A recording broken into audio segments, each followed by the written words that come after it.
wabarakatuh. Alhamdulillah hari ini kita dapat bertemu kembali meski kita belum dapat bertatap muka. Baiklah, hari ini kita akan melanjutkan pembelajaran kita pada pelajaran Al-Quran Hadis kelas 9 dengan minggu kemarin kita sudah membahas tentang pentingnya menuntut ilmu ya. Dan minggu ini kita masih melanjutkan pembahasan kita pada semangat menuntut ilmu. Jadi kita masih terus berkaitan dengan menuntut ilmu. Pada dasarnya menuntut ilmu itu memang kewajiban untuk kita. Jadi harus semangat dalam menuntut ilmu.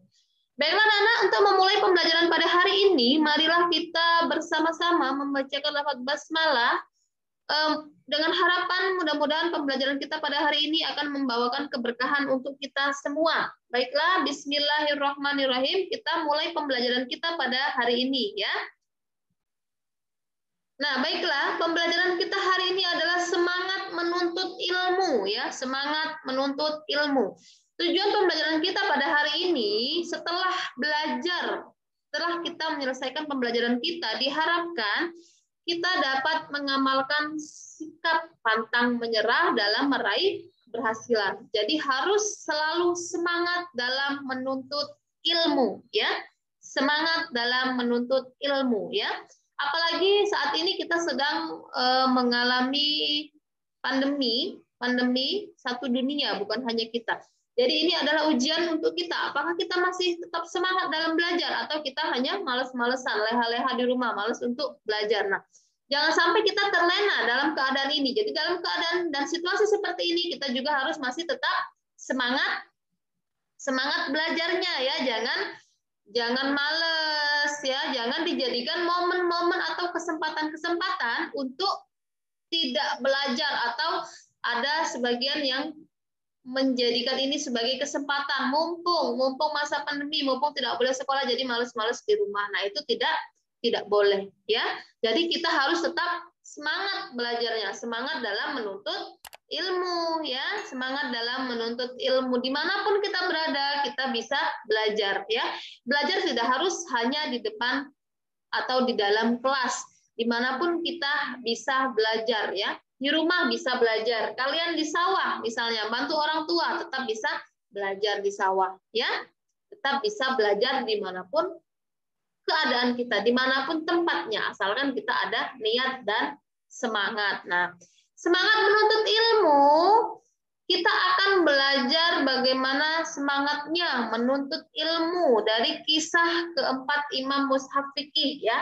Kita akan belajar bagaimana semangatnya beliau dalam menuntut ilmu ya, dalam menuntut ilmu. Jadi kita juga jangan kalah semangat. Kita generasi penerus harus memiliki semangat yang kuat, tekad yang kuat untuk meraih cita-cita. Ya, anak-anak semua pasti punya cita-cita ke depannya. Kalian mau jadi apa? Pikirnya mau jadi apa? Ya enggak? Jadi kalian kunci yang utama adalah harus semangat belajarnya ya, harus semangat belajarnya. Nah, yang pertama yaitu Imam Abu Hanafi ya. Imam Mushaf pertama adalah Imam Abu Hanifah ya, Imam Abu Hanifah ya, yang memiliki nama lengkap yaitu Nu'man bin Sabit bin Zautan bin Ma'ah ya.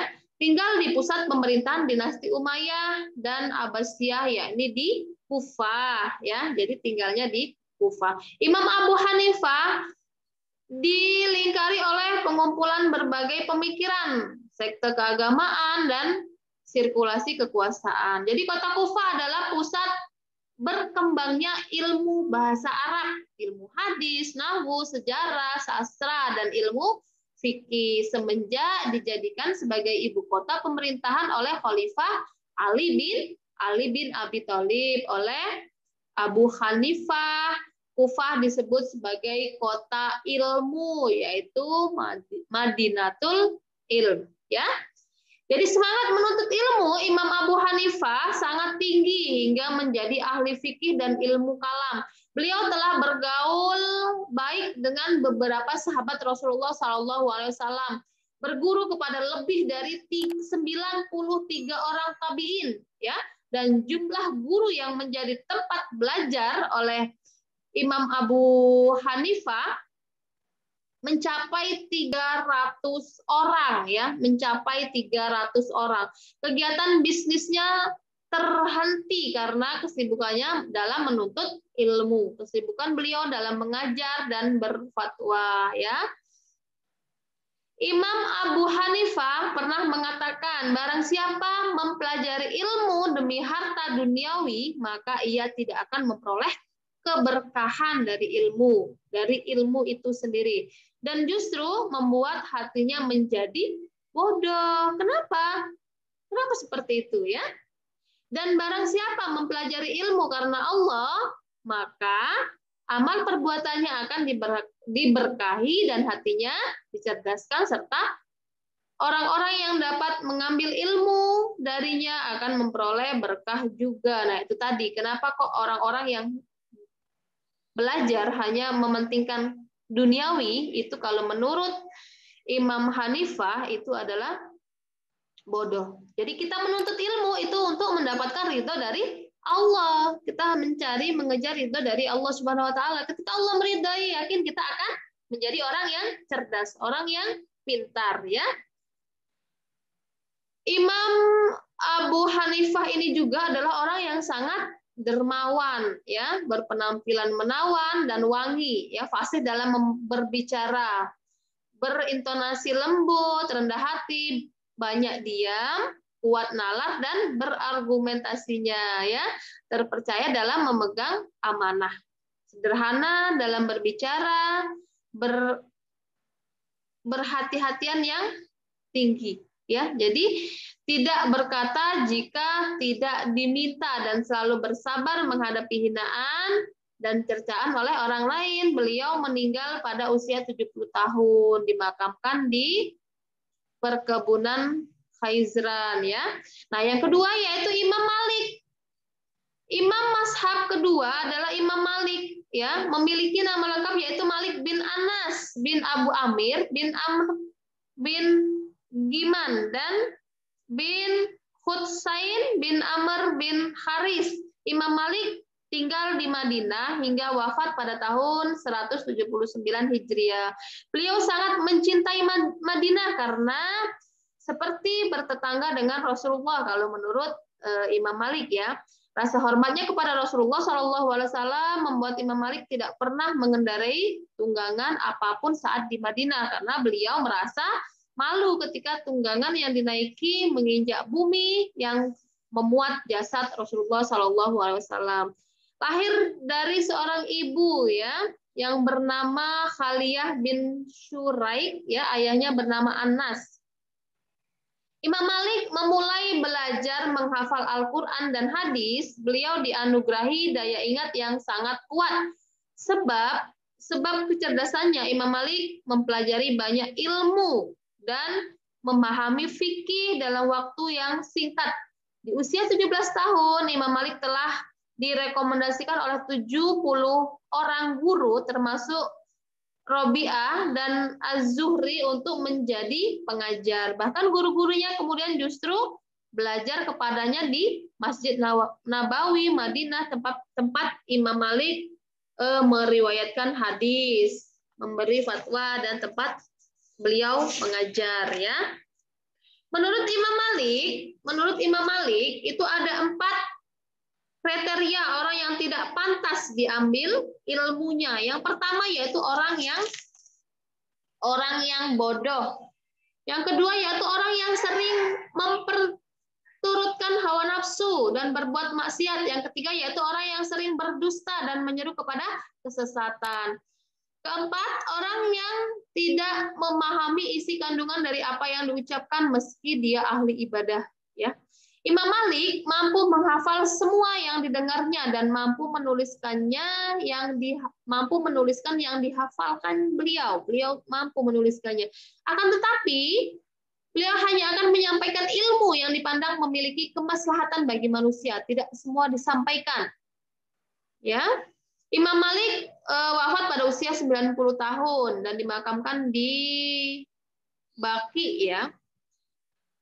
Terkait kesungguhan menuntut ilmu, Imam Malik pernah berpesan kepada para penuntut ilmu bahwa seseorang tidak akan dapat memperoleh ilmu sehingga bersikap untuk dihatamkan, ya, bersiap untuk dihatamkan oleh kefakiran, ya, dan mau memprioritaskan pencarian ilmu dari yang lainnya. Jadi ketika orang menuntut ilmu itu harus dijadikan prioritas, ya, diutamakan, ya.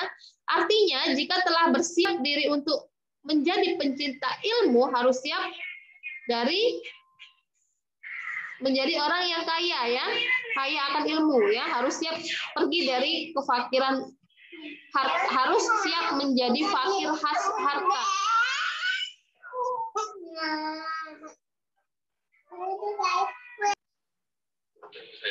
Nah, yang ketiga yaitu Imam Syafi'i, ya, Imam Syafi'i. Imam Syafi'i banyak mendalami sastra Arab dari suku Huzail dan banyak menghafal puisi dari bangsa Arab serta gramatikalnya, ya. Banyak menghafal hadis dan pembahasan masalah dari para gurunya di Masjidil Haram. Beliau belajar keilmuan dari Syekh Muslim bin Khalid Az-Zanji dan belajar hadis dari guru hadis bernama Sufyan bin Uyainah. Setelah menghafal Al-Quran, Imam Syafi'i menghafal hadis dan menuliskannya di tulang belulang sebagai media untuk menulis periwayatan hadis dan masalah-masalah keagamaan lainnya. Setelah semua tulang habis, Imam Syafi'i menulis ilmu di tempayan tua milik ibunya, ya. Rumah Imam Syafi'i dipenuhi oleh tulang yang berserakan yang bertuliskan berbagai ilmu yang dimiliki.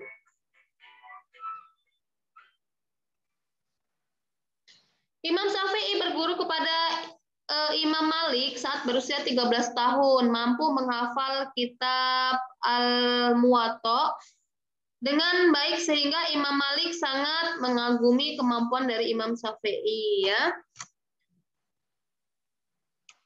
Terkait kesungguhan mencari ilmu, Imam Syafi'i pernah berpesan, "Tidakkah aku berdiskusi dengan seseorang, melainkan aku sangat ingin yang bersangkutan bisa menunjukkan kesalahanku. Dan jika hatiku tidak memiliki solusi suatu permasalahan, aku berharap agar mendapat mitra diskusiku diterima setiap orang." Jadi maksud Imam Syafi'i adalah orang yang belajar maupun yang mengajari bisa saja terdapat kesalahan. Sangat diharapkan dalam suatu diskusi ilmu ada orang yang sadar akan sesuatu kesalahan dan mau mengingatkan orang tersebut tanpa bimbang atau sungkan, karena pada dasarnya setiap manusia memiliki kesalahan dan kekhilafan. Yang keempat yaitu Imam Ahmad bin Hambal. Imam Ahmad bin Hambal adalah sosok pecinta ilmu hadis yang melakukan perjalanan panjang untuk menemui para syekh hadis untuk menerima periwayatan hadis, mempelajari hadis sejak berusia 15 tahun dari 20 syekh hadis. Perjalanan mencari ilmu itu sangat panjang sekali, ya. Dari Basrah, Hijaz, Kufah, Yaman hingga Mekah, hingga ke Mekah, ya, berguru ilmu fikih dan usul fikih dari Imam Syafi'i. Imam Ahmad bin Hambal adalah sosok yang sangat sederhana dalam kehidupan, ya, memakai pakaian kasar dan jarang makan. Merasa bahagia justru saat tidak memiliki harta, sebab menurut keyakinan Imam Ahmad, kemiskinan selalu beserta dengan kebaikan. Imam Syafi'i pernah berkata, "Sewaktu saya keluar dari Baghdad, tidak ada orang yang saya kenal di sana yang lebih mengetahui fikih, lebih zuhud, lebih waro, dan lebih pintar daripada Ahmad bin Hambal." Jadi anak-anak, untuk lebih jelas bisa kita pahami, kalian baca lagi di buku, itu banyak sekali dijelaskan kisah tentang Imam Abu Hanafi, Imam Malik, Imam Syafi'i, dan Imam Ahmad bin Hambal ketika semangat beliau dalam menuntut ilmu ya. Nah, beberapa hal yang dapat kita petik dari keempat mushaf sebagai berikut. Yang pertama yaitu menuntut ilmu tidak terpaut usia ya. Yang kedua yaitu berani mengingatkan orang lain akan kesalahan ya, kesalahan yang telah dilakukan. Yang ketiga yaitu mendukung dan ridho dari orang tua, sangat berpengaruh terhadap keberkahan kita dalam menuntut ilmu. Yang keempat yaitu meluruskan niat dan bersungguh-sungguh. Yang kelima, tidak memiliki orientasi pada duniawi. Jadi ketika kita menuntut ilmu, tujuan kita adalah mendapatkan ridho dari Allah dan tujuan bukan duniawi tujuan kita. Dan ada sedikit dari Ibnu Abbas radhiyallahu an berkata, Rasulullah Shallallahu alaihi wasallam bersabda, manfaatkanlah 5 keadaan sebelum datang 5 keadaan, yaitu apa? Masa mudamu sebelum masa tuamu, masa sehatmu sebelum masa sakitmu, masa sempatmu sebelum masa sempitmu, masa kayamu sebelum datang fakirmu, dan masa hidupmu sebelum datang kematian. Baiklah anak-anak, hanya ini yang dapat Ibu sampaikan. Apabila ada kesalahan Ibu mohon maaf. Apabila ada yang kurang jelas bisa langsung ditanyakan komen di video ini. Dan tugas kalian hari ini adalah tolong kalian tulis kira-kira apa saja motivasi kalian dalam menuntut ilmu dan apa saja hambatan yang kalian hadapi di saat kalian menuntut ilmu ya. Jadi kalian kirim ke WA pribadi Ibu. Itu saja yang dapat Ibu sampaikan. Akhirul kalam wabillahi taufiq wal hidayah. Assalamualaikum warahmatullahi wabarakatuh.